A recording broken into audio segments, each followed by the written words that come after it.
Hello dear student, good morning. स्वागत है आपका हमारे YouTube channel group of home science में। आज हम अपने यूट्यूब चैनल का नया वीडियो लेकर आए हैं जिसमें बहुत ही महत्वपूर्ण प्रश्न रहेंगे। टीजीटी पीजीटी एग्ज़ाम हो या जीआईसी एग्ज़ाम हो या असिस्टेंट प्रोफेसर्स या यूजीसी नेट या जेआरएफ का एग्ज़ाम, सभी एग्ज़ाम की तैयारी करने वाले स्टूडेंट के लिए, विद्यार्थियों के लिए बहुत ही महत्वपूर्ण क्वेश्चन करवाते हैं हम अपने चैनल पर। तो जिन लोगों ने अभी तक चैनल को सब्सक्राइब नहीं किया है, कृपया करके वो चैनल को सब्सक्राइब ज़रूर कर लें, क्योंकि 68 चैनल को सब्सक्राइब नहीं किया हुआ है। कृपया करके चैनल को सब्सक्राइब कर लें और बेल आइकन को ऑन कर लें नोटिफिकेशन, जिससे हमारे वीडियो की नोटिफिकेशन आपको तुरंत जल्द से जल्द मिलती रहे। तो आज हम आपको बताने वाले हैं कुछ महत्वपूर्ण क्वेश्चन के बारे में। 15-16 क्वेश्चन रहेंगे बहुविकल्पी के रूप में, और इनको अच्छे से एक्सप्लेन भी करेंगे, डिफाइन करेंगे पूरी तरीके से, कि सारे ऑप्शंस के बारे में बताएंगे।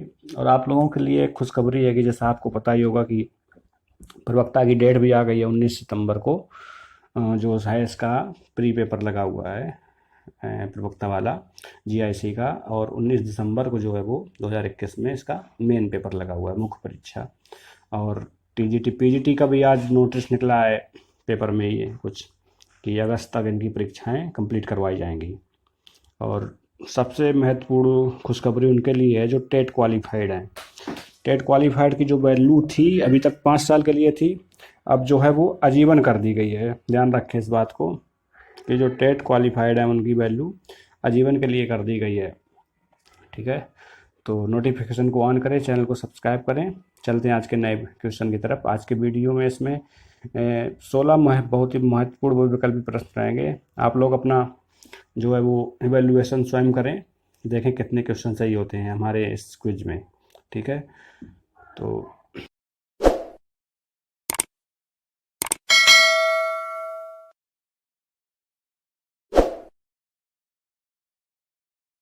देखते हैं, पहले क्वेश्चन की तरफ चलते हैं। Which of the following is not easily break down. Hindi वाले ध्यान दें, निम्नलिखित में से कौन आसानी से टूटता नहीं है या कौन आसानी से नहीं टूटता है। यहाँ पे 4 ऑप्शन दिए हैं। पहला ऑप्शन है सेलुलोज, दूसरा है हेमोसेलुलोज, और तीसरा है काइटिन, और चौथा है अमीनो एसिड। तो यहाँ पे जो सही ऑप्शन है वो कौन सा है? यहाँ पे सही ऑप्शन है काइटिन। काइटिन जो है वो आसानी से नहीं टूटता है, इजिली ब्रेक डाउन नहीं होता है। किसमें?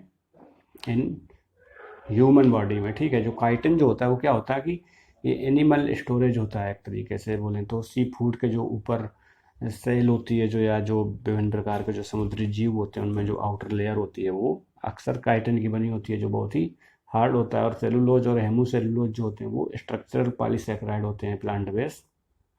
ध्यान रखें इस चीज़ को, structural saccharide and non digestible भी बोल सकते हैं इनको हम, इनको हेमीसेलुलोज और सेलुलोज को। ठीक है, और तो यहाँ पे जो इसका सही ऑप्शन वो है काइटिन। चलते हैं क्वेश्चन नंबर 2 की तरफ।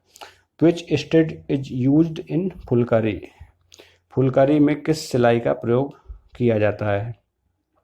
सबसे पहले यहाँ पे 4 ऑप्शन देखते हैं। हेरिंग बोन और डार्निंग, तीसरा ऑप्शन है चैन स्टिच, और चौथा है सटीन।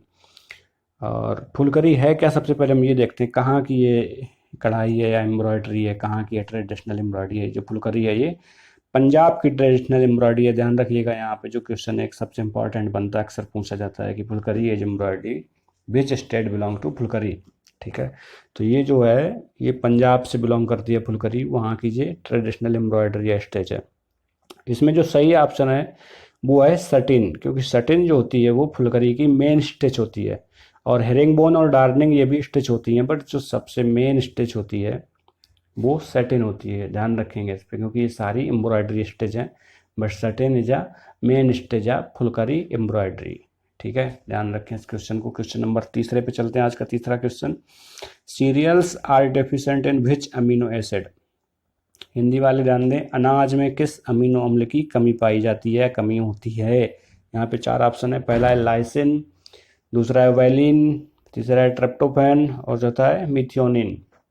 तो यहाँ पे जो सही ऑप्शन है वो कौन सा है? यहाँ पे आप लोग पता ही होगा कि cereals are deficient in lysine.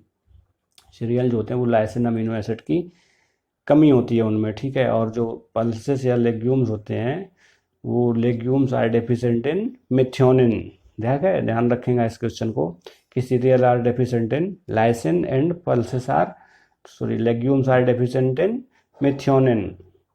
Question number तीसरा का जो यहाँ पे सही ऑप्शन है वो कौन सा है, लाइसिन। क्वेश्चन नंबर 4 पे चलते हैं अपन लोग। चौथा क्वेश्चन है which among the following is choose the odd one, निम्नलिखित में से एक विषम को चुने। विषम को क्या चुनना है यहाँ पे देखिए कि ध्यान से पढ़िएगा। 4 ऑप्शन दिए हैं, विटामिन ए पहला ऑप्शन है, दूसरा है विटामिन डी, और तीसरा ऑप्शन जो है विटामिन सी, और चौथा ऑप्शन जो है विटामिन ई एंड विटामिन के, दोनों है इसमें। तो यहाँ पे जो ध्यान से समझना क्वेश्चन को, जो वाटर सॉल्युबल और फैट सॉल्युबल विटामिन तो पढ़े ही होंगे आपने कि वाटर सॉल्युबल कौन कौन से होते हैं, विटामिन बी कॉम्प्लेक्स के सारे जो होते हैं वो वाटर सॉल्युबल विटामिन होते हैं। विटामिन सी जो होता है वो वाटर सॉल्युबल होता है, और विटामिन एच जिसको बायोटीन की संज्ञा दी गई है वो भी वाटर सॉल्युबल होता है। और यहाँ पे ए डी और ई और जो के हैं ये कैसे विटामिन होते हैं, ये फैट सॉल्युबल विटामिन होते हैं।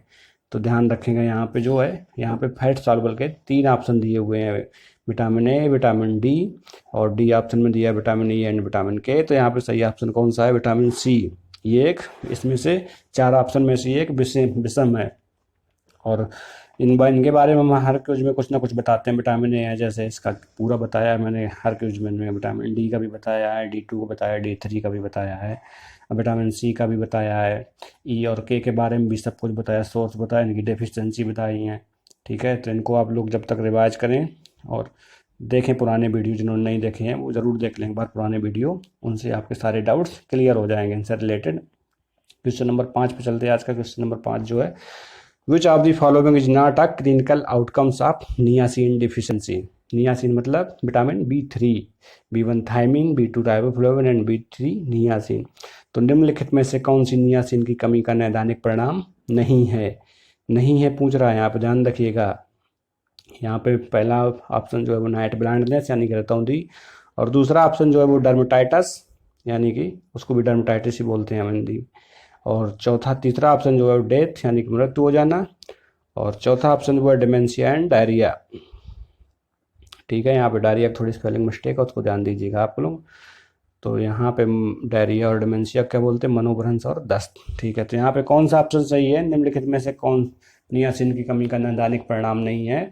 तो यहाँ पे जो है नाइट ब्लाइंडनेस, क्योंकि नाइट ब्लाइंडनेस जो है वो विटामिन ए डिफिशियंसी की कमी से होता है नाइट ब्लाइंडनेस, ध्यान रखें इसमें। और डर्मेटाइटस और डिमेंशिया और डायरिया एंड डेट, ये क्या है, ये 4D आप बोलते हैं, इनको 4D भी बोलते हैं। और विटामिन B3 यानी कि नियासिन की कमी से होने वाले ये रोग हैं। ठीक है, डर्मेटाइटस क्या होता है, डर्मेटाइटस यहाँ पे क्या होता है कि स्किन जो होती है, बॉडी की स्किन जो होती है, इसमें क्या है, स्किन में रेसेस आ जाते हैं, इचिंग होती है, और जो स्किन डिजीज होती हैं रिलेटेड टू डिजीज उनको हम डर्मेटाइटस ही बोलते हैं। और डायरिया क्या होता है आपको पता ही होगा, डायरिया दस्त आने शुरू हो जाते हैं डायरिया में। और डिमेंशिया क्या होती है, डिमेंशिया मतलब लॉस ऑफ मेमोरी।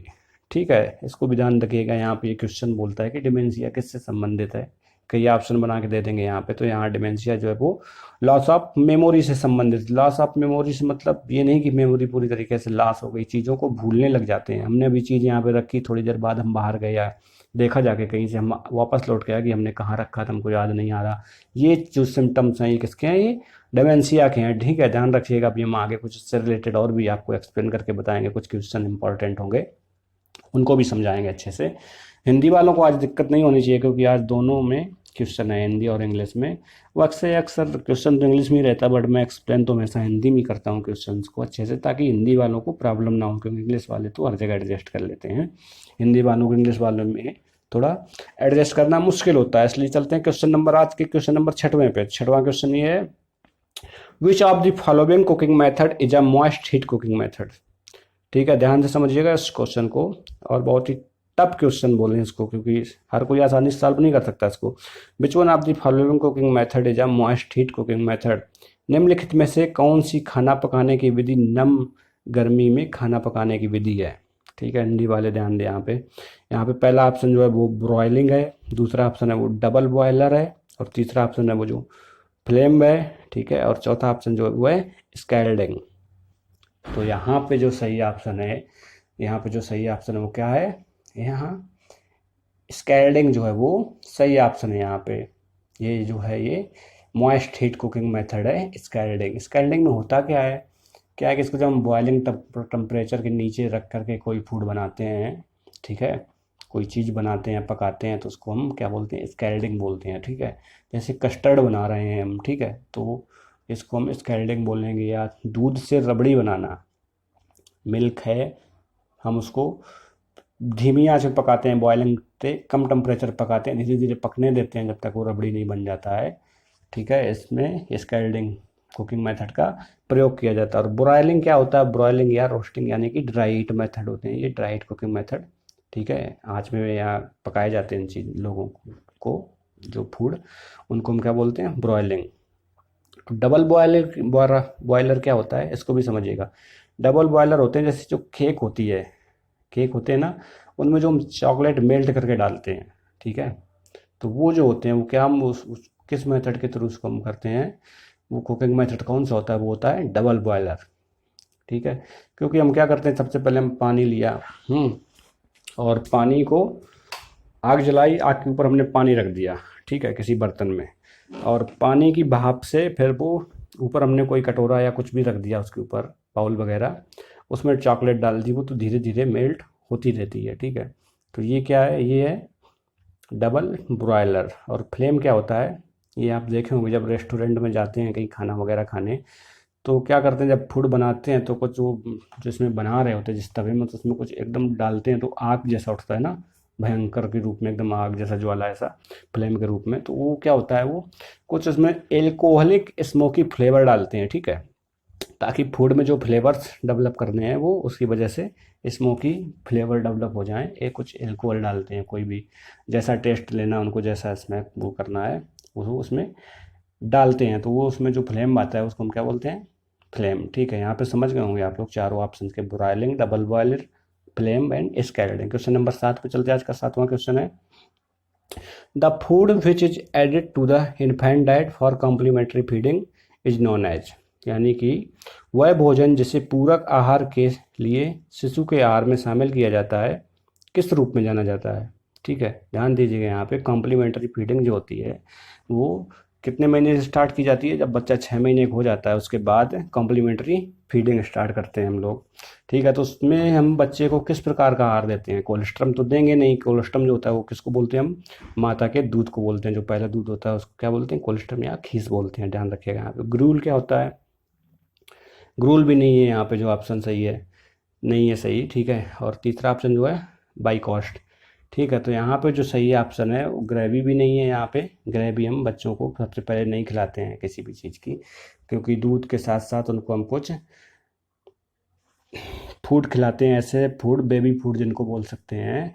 तो बेबी फूड किनको बोलते हैं हम, यहाँ पे बाइकास्ट जो होता है उसको हम बेबी फूड बोलते हैं, ठीक है। जैसे सेरेलेक हो गया, रागी माल्ट हो गया, या खीर हो गया, या दलिया हो गया, ऐसी छोटी छोटी चीज़ें मैश करके या जैसे कुछ चीज़ें खिला रहे हैं हम, तो वो कॉम्प्लीमेंट्री फीडिंग के रूप में यहाँ पे जो सही ऑप्शन है वो है बाई कॉस्ट, ठीक है। ध्यान रखेंगे इस क्वेश्चन को, बहुत ही टेक्निकल क्वेश्चन है ये वाला भी। क्वेश्चन नंबर 8 पे चलते हैं आज के, in which period the rate of growth is fastest, ठीक है। ध्यान रखिएगा यहाँ पे, किस अवधि में वृद्धि की दर सबसे तेज होती है, ठीक है। वृद्धि की दर पूछ रहा है यहाँ पे, तो ध्यान रखना है यहाँ पे कि मतलब रेट ऑफ ग्रोथ पूछ रहा है, ठीक है, ना कि फास्टेस्ट पूछ रहा है, रेट ऑफ ग्रोथ पूछ रहा है। यहाँ पे 4 ऑप्शन है। पहला ऑप्शन है इन्फेंसी, यानी कि बाल्यावस्था बोलते हैं, बचपन बोलते हैं इसको, अर्ली चाइल्डहुड, और तीसरा ऑप्शन है लेट चाइल्डहुड, और चौथा है प्रीनेटल पीरियड, ठीक है। तो यहाँ पे जो सही ऑप्शन है वो कौन सा है, यहाँ पे सही ऑप्शन है जो वो इन्फेंसी है, क्योंकि इन्फेंसी जो होती है उसमें सबसे तेज़ी के साथ में जो ग्रोथ रेट होती है, सबसे तेज़ी के साथ में ग्रोथ रेट होती है इन्फेंसी में, ठीक है। और अर्ली चाइल्डहुड और लेट चाइल्डहुड में भी जो होता है वो हाइट वेट जो होता है वो सबसे तेज़ बढ़ता है, ठीक है। ध्यान रखना है इस चीज़ को, जो सबसे तेज़ बढ़ता है अर्ली चाइल्डहुड और लेट चाइल्डहुड में क्या, हाइट वेट, लेकिन growth of rate of growth जो होती है वो धीमी होती है। रेट ऑफ ग्रोथ जो होती है वो सबसे तेज होती है किसमें, इन्फेंसी। इन्फेंसी की एज क्या होती है, 0 से 1 साल के जो बच्चे होते हैं उनको हम इन्फेंसी बोलते हैं। अर्ली चाइल्डहुड 2 to 6 ईयर बोलते हैं इनको हम, अर्ली चाइल्डहुड के जो होते हैं वो उनको 2 to 6 ईयर के बच्चे होते हैं उनको अर्ली चाइल्डहुड बोलते हैं। लेट चाइल्डहुड क्या होता है, 6 to 12 ईयर तक के जो बच्चे होते हैं उनको हम लेट चाइल्डहुड बोलते हैं। और प्रीनेटल पीरियड क्या होता है, यानी कि बर्थ से लेकर के डेथ तक जो पीरियड पूरा कॉन्सेप्चुअल टू बर्थ, उसको क्या बोलते हैं, नहीं कॉन्सेप्चुअल टू बर्थ बोलते हैं, प्रीनेटल पीरियड को ध्यान रखिएगा यहाँ पे, डेथ टू बर्थ नहीं बोलते, कंसेप्शन टू बर्थ बोलते हैं यहाँ पे किसको, प्रीनेटल पीरियड को। क्वेश्चन नंबर आज का क्वेश्चन नंबर 9 क्वेश्चन पे चलते हैं। 9वां क्वेश्चन है normal heart rate of foetus should be. एक जो फीटस होता है यानी कि गर्भाशय के अंदर जो बच्चा पल रहा होता है, ठीक है, फीटस हम उसको बोलते हैं, जो गर्भाशय के अंदर जो बच्चा होता है उसको हम क्या बोलते हैं, फीटस। तो उसकी जो हार्ट रेट होती है वो कितनी होती है, तो हार्ट रेट उसकी कितनी होती है, यहाँ पे 4 ऑप्शन है। पहला ऑप्शन है 72 से 75 बीट पर मिनट, और दूसरा ऑप्शन है 80 से 120 बीट पर मिनट, और तीसरा ऑप्शन है वो है 120 से 160 बीट पर मिनट, और चौथा ऑप्शन जो है वो है 170 से 180 बीट पर मिनट। तो यहाँ पे जो सही ऑप्शन है वो कौन सा है, यहाँ पे 120 से 160 बीट पर मिनट जो होती है वो growth normal heart rate of foetus होती है। अगर इतनी इसकी हार्ट रेट है फीटस की तो बच्चा पूरी तरीके से स्वस्थ है। अगर इससे कम है या ज़्यादा है तो बच्चा कुछ ना कुछ प्रॉब्लम है गर्भाशय के अंदर बच्चे को, ठीक है। ये इक्विपमेंट से चेक किए जाते हैं। और जो नॉर्मल हार्ट रेट होती है हम लोग एडल्ट की, तो वो कितनी होती है, वो होती है 72 से 75 बीट पर मिनट। ध्यान रखेंगे इस क्वेश्चन को, जो नॉर्मल होती है वो 72 से 75 बीट पर मिनट होती है, और जो फीटस की नॉर्मल हार्ट रेट होती है वो कितनी होती है, 120 से 160। यहाँ पे सी ऑप्शन सही है, ध्यान रखें इसको। क्वेश्चन नंबर 10 पे चलते हैं। आज का 10वां क्वेश्चन जो है वो विच one of the following bond will not help in the protein formation. निम्नलिखित में से कौन सा बंधन प्रोटीन निर्माण में मदद नहीं करता है, ठीक है। इसको ध्यान रखना है यहाँ पे, अच्छे से क्वेश्चन को पढ़ना समझना। जो पेप्टाइड बॉन्ड पहला ऑप्शन है, दूसरा है डाइसल्फाइड बाइंड, तीसरा है हाइड्रोजन बाइंड, और चौथा जो है वो ग्लाइकोसिडिक लिंकेज या बॉन्ड बोलते हैं इनको, ठीक है। तो यहाँ पे जो सही ऑप्शन है क्या है, यहाँ पे सही ऑप्शन जो है वो डी है, ग्लाइकोसिडिक लिंकेज या ग्लाइकोसिडिक बॉन्ड। क्योंकि ये जो बॉन्ड होते हैं, ये जो लिंकेज होते हैं, ये किस में पाए जाते हैं, कार्बोहाइड्रेट में होते हैं, ठीक है। ध्यान रखेंगे इस क्वेश्चन को। यहाँ पे जो प्रोटीन फॉर्मेशन के हेल्प में बॉन्ड नहीं है वो कौन सा है यहाँ पे, वो है ग्लाइकोसिडिक लिंकेज, ठीक है। क्योंकि ग्लाइकोसिडिक लिंकेज कैसे, ग्लूकोज और ग्लूकोज 2 यूनिट क्या मिलाते हैं बन के, माल्टोज। ध्यान रखना इस क्वेश्चन को, 2 ग्लूकोज यूनिट आप मिल करके क्या बनाते हैं, एक माल्टोज बनाते हैं, माल्टोज शुगर, ठीक है। और ग्लूकोज और फ्रुक्टोज क्या बनाते हैं, सुक्रोज बनाते हैं, ठीक है। और ग्लूकोज और गैलेक्टोज क्या बनाते हैं, ये बनाते हैं लैक्टोज, ठीक है। तो इन सारे में जो होते हैं बॉन्ड्स वो ग्लाइकोसिडिक लिंकेज होते हैं, ठीक है। ध्यान रखेंगे इस क्वेश्चन को। पेप्टाइड और डाइसल्फाइड बाइंड और हाइड्रोजन बाइंड ये सब प्रोटीन में पाए जाते हैं, ये मदद करते हैं प्रोटीन निर्माण में, ठीक है। क्वेश्चन नंबर 11वें क्वेश्चन पे चलते हैं। आज का 11वां क्वेश्चन है which one of the following is a women textile of Bengal. निम्नलिखित में से कौन सा बंगाल का बना हुआ कपड़ा है, ठीक है। यहाँ पे 4 ऑप्शन दिए हैं, कांजीवरम साड़ी या चंदेरी साड़ी, तीसरा ऑप्शन जामदानी साड़ी, और चौथा ऑप्शन है पैठानी साड़ी, ठीक है। तो यहाँ पे जो सही ऑप्शन है वो कौन सा है, जो जामदानी साड़ी है, यहाँ पे जामदानी, ठीक है। ये ब्रोकार्ड फैब्रिक पे बनाई जाती है, ध्यान रखना है इस पर, ब्रोकार्ड फैब्रिक पे जामदानी साड़ी की कढ़ाई की जाती है, हैंडलूम कढ़ाई होती है ये, ठीक है।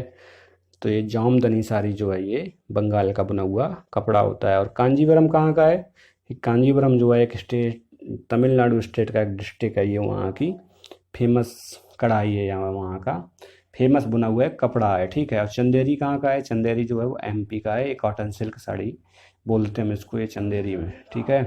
और पैठानी जो है ये कहाँ का है, ये औरंगाबाद डिस्ट्रिक्ट महाराष्ट्र, ठीक है। ये वहाँ का है पैठानी साड़ी, वहाँ का एक बना हुआ कपड़ा है, वहाँ की एक एम्ब्रॉयडरी है, ठीक है। ध्यान रखना है इस क्वेश्चन को अच्छे से। क्वेश्चन नंबर 12वें पे चलते हैं। आज का क्वेश्चन नंबर 12वां which type of diet is recommended in the diarrhoea. यहाँ पे दस्त में किस प्रकार के आहार की सलाह दी जाती है। 4 ऑप्शन है, हाई फाइबर डाइट, दूसरा ऑप्शन है लो फाइबर डाइट, तीसरा ऑप्शन है हाई कार्बोहाइड्रेट डाइट, और चौथा ऑप्शन है हाई प्रोटीन डाइट, ठीक है। यहाँ पे अक्सर लोग क्या लगा देते हैं इस क्वेश्चन में, इसमें लगा देते हैं जो डायरिया में जो सलाह दी जाती है वो हाई फाइबर की सलाह दे देती है, ऐसा लगा देते हैं लोग, बट ऐसा है नहीं यहाँ पे, ठीक है। ध्यान रखेंगे इस क्वेश्चन को, क्योंकि जो डायरिया जो होता है उसको हम दस्त बोलते हैं, दस्त में अक्सर लो फाइबर डाइट दी जाती है, ठीक है। ध्यान रखेंगे इस क्वेश्चन को, लो फाइबर डाइट किस में दी जाती है, डायरिया में। और हाई फाइबर का डाइट किस में देते हैं हम, इसको भी देखना समझ लेना अच्छे से। जो कॉन्स्टिपेशन होता है, कब्ज होता है जो, उसमें हम हाई फाइबर डाइट देते हैं, यानी उच्च रेसी वाली डाइट देते हैं। और कम रेसी वाली डाइट किस में देते हैं, डायरिया में। और हाई कार्बोहाइड्रेट डाइट किस में देते हैं, जो जिनको हमें एनर्जी रिच डाइट देनी है, जिनको शरीर में एनर्जी की कमी है, ग्लूकोज की कमी है, जैसे मेल नरिश्ड चिल्ड्रन हो गए, ठीक है, जो भी हो गया, उनको एनर्जी जिनकी कमी है उनको हाई कार्बोहाइड्रेट डाइट देते हैं। और high protein diet liver disease में दी जाती है, और डायबिटीज़ में भी हम हाई प्रोटीन डाइट रिकमेंड करते हैं, क्योंकि कार्बोहाइड्रेट हम कम देते हैं, बिल्कुल नहीं देते हैं डायबिटीज़ पेशेंट को, ठीक है। यहाँ पे ध्यान रखेंगे इस क्वेश्चन को। क्वेश्चन नंबर 13 पे चलते हैं। आज का question number 13, which one of the following is use to remove the stain of tea and coffee from fabric. ध्यान से पढ़ना है इस क्वेश्चन को। निम्नलिखित में से किसका उपयोग कपड़े से चाय और काफ़ी के दाग को हटाने के लिए किया जाता है। यानी कि अगर कपड़े में चाय के दाग लग गए हैं, काफ़ी के दाग लग गए हैं, तो उस स्टैंड को रिमूव करने के लिए किसका प्रयोग किया जाता है। यहाँ पे 4 ऑप्शन है। पहला ऑप्शन है ल्यूक वार्म मिल्क, यानी कि गुनगुना मिल्क। दूसरा ऑप्शन है लाइम जूस एंड साल्ट, यानी कि नींबू का रस और नमक। तीसरा ऑप्शन जो है वो केरोसिन ऑयल है। और चौथा ऑप्शन है बोराक्स पाउडर। तो यहाँ पे जो टी और कॉफ़ी के दाग को रिमूव करते हैं वो किससे करते हैं, बोराक्स पाउडर। यहाँ पे जो सही ऑप्शन है वो क्या है, बोराक्स पाउडर है, ठीक है। और जो ल्यूक वार्म मिल्क है, इससे हम क्या रिमूव करते हैं, जैसे मेहंदी के दाग लग गए अगर कपड़े में, तो इससे हम गुनगुने दूध से साफ कर सकते हैं उसको, कपड़े को पूरी तरीके से साफ हो सकता है, ठीक है। और जैसे लाइम जूस और साल्ट से क्या हम यहाँ पे किस प्रकार के दाग को रिमूव कर सकते हैं, जैसे ऑयल लग गया या टर्मरिक लग गया, ठीक है, ये चीज़ें अगर लग गई हैं तो हम लाइम जूस एंड साल्ट से साफ कर सकते हैं। और केरोसिन ऑयल से किस प्रकार के दाग को हटा सकते हैं, जैसे केरोसिन, जैसे पेंट है, नेल पेंट वगैरह अगर दाग लग गए हैं कपड़े में, ठीक है, पेंट लग गई है अगर, या ग्रीस लग गई है, तो उनको हम किससे रिमूव करते हैं, केरोसिन ऑयल से रिमूव करते हैं, ठीक है।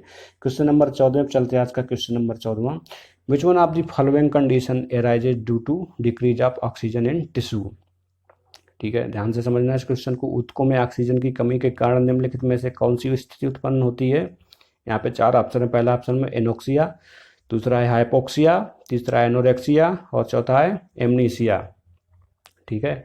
अभी मैंने आपको बताया था, एक ऊपर बताया था डिमेंशिया। अब यहाँ पे समझेंगे हम एमनीसिया क्या होता है, ठीक है। तो यहाँ पे जो सबसे पहले हम देखते हैं सही ऑप्शन क्या है, वो है हाइपोक्सिया। हाइपोक्सिया जो है वो अगर शरीर में जो ऊतक होते हैं यानी मांसपेशियाँ होती हैं, उनमें जब ऑक्सीजन की कमी हो जाती है तो हम उसको क्या बोलते हैं, हाइपोक्सिया बोलते हैं, ठीक है। और एनोक्सिया क्या होता है यहाँ पे, एनोक्सिया, एनोक्सिया को समझेंगे। एनोक्सिया जो होता है, जैसे ब्लड है, बॉडी में जो ब्लड है उसमें जब ऑक्सीजन की कमी हो जाती है, ठीक है। यहाँ पे ध्यान से समझना, यहाँ पे मांसपेशियों में जो कमी हो जाती है इसको हम क्या बोलते हैं, हाइपोक्सिया। और जो खून में ऑक्सीजन की कमी हो जाती है उसको क्या बोलते हैं हम, हाइपोक्सिया बोलते हैं, ठीक है। और एनोरेक्सिया और नर्वोसा आपने पढ़ा ही होगा। एनोरेक्सिया क्या होता है, लैक ऑफ हंगर का सिम्टम्स होता है एक प्रकार का। ये एडोलेसेंट गर्ल्स में जो होता है मोस्टली ये डेवलप होते हैं एनोरेक्सिया नर्वोसा, क्योंकि उस एज में इनको भूख कम लगती है और अंडर वेट हो जाते हैं, ठीक है, उनका ये सिम्टम्स है। और एमनीसिया आप समझते हैं एमनीसिया क्या है। और डिमेंशिया क्या बताया था, लॉस ऑफ मेमोरी, यानी कि भूलने लग जाते हैं चीज़ों को, हम कहाँ रख दी हमने याद नहीं है, क्या किया था कुछ देर पहले, वो चीज़ भूल जाते हैं, काफ़ी देर बाद याद आती है। और एमनीसिया का होता है लॉस ऑफ मेमोरी, यानी कि पूरी तरीके से मेमोरी को लॉस हो जाना। जैसे 2-3 साल की चीज़ें हम भूल गए, जैसे फिल्मों में दिखाते हैं अक्सर कि कोई हादसा हो गया, कोई एक्सीडेंट हो गया, उनको चीज़ें याद ही नहीं है कि 2 साल पहले, 1 साल पहले या बैक में उनके साथ क्या हुआ था। तो वो कंडीशन कौन सी होती है, वो होती है एमनीसिया, यानी कि पूरी तरीके से उन चीज़ों को भूल जाना, माइंड से इरेज हो जाती हैं वो चीज़ें। तो वो कंडीशन कौन सी होती है, एमनेसिया है। यहाँ पे सही है, एक बार हम क्वेश्चन गौर करते हैं। ऊतकों में ऑक्सीजन की कमी के कारण निम्नलिखित में से कौन सी स्थिति उत्पन्न होती है। तो यहाँ पे सही ऑप्शन क्या था, हाइपोक्सिया। ध्यान रखना है यहाँ पे, हाइपोक्सिया जो है वो ऊतकों में और ब्लड में कमी जो होती है ऑक्सीजन की, उसको क्या बोलते हैं, एनोक्सिया।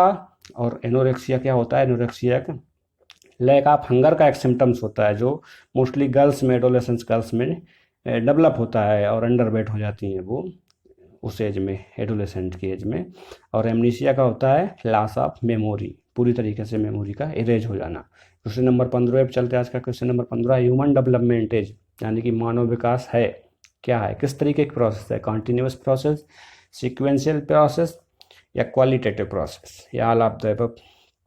तो डेवलपमेंट जो है वो कंटिन्यूस यानी कि जीवन तु मृत्यु चलता ही रहता है, विकास होता ही रहता है, सिक्वेंशियल होता है यानी कि एक प्रोसेस में होता है। जैसे सेफेलोकॉटल और प्रॉक्सिमोडिस्टल हम पढ़ाएं तो उस दिन वो सिक्वेंशियल डेवलपमेंट हो गया, वो एक बैलेंस में होता है डेवलपमेंट। और क्वालिटेटिव डेवलपमेंट हमेशा क्वालिटेटिव होता है, ग्रोथ कैसी होती है वो क्वांटिटेटिव होती है। ध्यान रखना इस क्वेश्चन को। यहाँ पे सही ऑप्शन जो बन रहा है वो क्या है, ऑल ऑफ द एबव, यानी कि development is a continuous process है, सिक्वेंशियल प्रोसेस है, क्वालिटेटिव प्रोसेस है। तो यहाँ पे सही ऑप्शन है all of the above. Question number 16 चलते हैं, आज का क्वेश्चन नंबर 16 जो लास्ट क्वेश्चन है आज का। Growth spurt is found in which age group, यानी कि ग्रोथ स्पर्ट किस आयु वर्ग में पाया जाता है। स्पर्ट मतलब क्या होता है, स्पर्ट मीन्स होता है मतलब एकदम तेजी के साथ में, एकदम से बढ़ना या तेजी के साथ में ग्रोथ होना, ठीक है। Growth spurt is found in which age group. यहाँ पे 4 ऑप्शन है, एडोलेसेंट्स, इन्फेंसी, अर्ली चाइल्डहुड और लेट चाइल्डहुड, ठीक है, या लेटर चाइल्डहुड। तो यहाँ पे जो क्या है वो एडोलेसेंस होता है। यहाँ पे सही ऑप्शन क्या है, एडोलेसेंट है। ग्रोथ स्पर्ट सबसे ज़्यादा किस एज में पाया जाता है या होता है, वो एडोलेसेंट होता है, यानी कि प्यूबर्टी का जो पीरियड होता है सबसे ज़्यादा उसमें होता है, उसमें हम मानते हैं यहाँ पे प्यूबर्टी भी एडोलेसेंस एज में ही आता है। 13 से 15 साल की जो एज होती है इसको हम क्या बोलते हैं, प्यूबर्टी। और एडोलेसेंस जो होती है वो 13 से 18 या 12 से 18 साल की एज को एडोलेसेंट एज बोलते हैं, ठीक है। तो ध्यान रखेंगे इस क्वेश्चन को। एक क्वेश्चन इससे संबंधित एक और कराया था मैंने ऊपर में कि जो सबसे तेज मतलब ग्रोथ रेट जो होती है वो किस में होती है, वो होती है इन्फेंसी में, ठीक है। ध्यान रखना है इस क्वेश्चन को। तो कैसा लगा आज का वीडियो ज़रूर बताएं कमेंट करके, और तैयारी अच्छे से करते रहें। जहाँ भी कोई डाउट है कमेंट करके पूछ लें एक बार हमसे, ठीक है। और जिन लोगों ने चैनल को सब्सक्राइब नहीं किया है प्लीज़ उनसे रिक्वेस्ट है कि चैनल को सब्सक्राइब करें और ज़्यादा से ज़्यादा शेयर करें लोगों तक, ताकि लोग जुड़ सकें इस चैनल के थ्रू और अपने डाउट्स क्लियर कर सकें। और जो लोग तैयारी कर रहे हैं उनके लिए बहुत ही हेल्पफुल चैनल है। ये क्वेश्चन कहीं के कॉपी पेस्ट नहीं मिलेंगे आपको, मोस्टली ये क्वेश्चन है जो एग्जाम में हमेशा पूछे जाते हैं। मैं खुद बुक से इनको उठा उठा के बनाता हूँ क्वेश्चन की कहाँ से क्वेश्चन बनते हैं, इसलिए मैं ऐसे क्वेश्चन रख रहा हूँ कि अगर मैं उस चीज़ को समझाऊंगा, एक्सप्लेन करूँगा, उनके जो 4 ऑप्शंस हैं, आप लोग इसमें 16 क्वेश्चन तो करवाते हैं, हर क्वेश्चन में 4 ऑप्शन रहते हैं, तो यहाँ पे 100 से 150 क्वेश्चन बना सकते हैं आप लोग अगर बनाने बैठे, अगर पढ़ने बैठे। क्योंकि जैसे मैंने आपको पढ़ाया था कि जो ट्रेडिशनल एम्ब्रॉयडरी पढ़ाया था फुलकारी, अब फुलकारी जब आप पढ़ोगे तो आपके दिमाग में ये भी आएगा कांथा कहाँ की है, ठीक है, चिकनकारी कहाँ की है, कसीदा कहाँ की है। ये बहुत से क्वेश्चन दिमाग में उठते हैं, सारे क्वेश्चन रिवाइज होते रहते हैं, ठीक है। तो चैनल को सब्सक्राइब करें, वीडियो को लाइक करें और शेयर करें अपने दोस्तों के साथ, फ्रेंडों के साथ में। और चलते हैं, मिलते हैं कल के वीडियो में, नेक्स्ट वीडियो में। तब तक के लिए बाय बाय।